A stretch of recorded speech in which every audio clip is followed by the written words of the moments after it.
বিমান বিধ্বস্তের আগে সতর্কবার্তা। একদিন আগের এক রহস্যময় ফেসবুক পোস্ট ঘিরে এখন প্রশ্ন, এটা কি নিছক কাকতালীয় নাকি অন্য কিছু? ঢাকার উত্তরার মাইলস্টোন স্কুলে বাংলাদেশ বিমান বাহিনীর একটি প্রশিক্ষণ বিমান বিধ্বস্তের ঘটনায় নিহত বেড়ে দাঁড়িয়েছে ২০ জনে।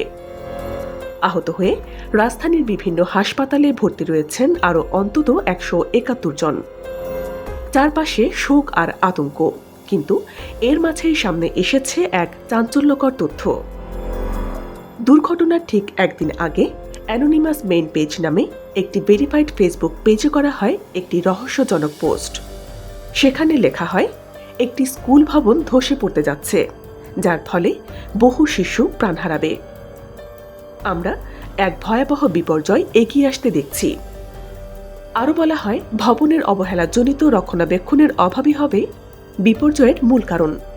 আমি একজন স্থপতি হিসেবে এই বার্তা দিচ্ছি। এই পোস্টটি করা হয় ২০ জুলাই, আর ঠিক একদিন পরই ২১ জুলাই ঘটে যায় ভয়াবহ সেই বিমান দুর্ঘটনা।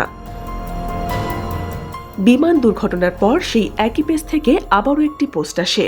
তাতে বলা হয়, আমরা সবসময় আগেভাগে সতর্কবার্তা পাঠাই, কিন্তু দুর্ভাগ্যজনকভাবে সেগুলো গুরুত্ব পায় না।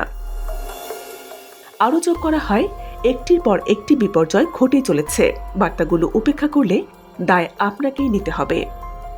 পেজটির অ্যাবাউট সেকশনে বলা হয়েছে, এটি পরিচালিত হয় যুক্তরাষ্ট্র ও নাইজেরিয়া থেকে, তবে তারা কখনোই নিজেদের পরিচয় প্রকাশ করে না।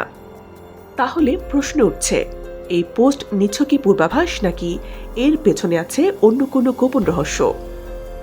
আবার কেউ বলছেন এটি কেবল তীক্ষ্ণ পর্যবেক্ষণের ফল, আবার অনেকে বলছেন এটি কোনো পরিকল্পিত চক্রান্তের ইঙ্গিত হতে পারে।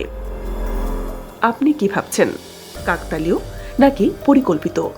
মতামত দিন কমেন্টে। সাবস্ক্রাইব করুন এমন আরও গুরুত্বপূর্ণ খবর জানতে।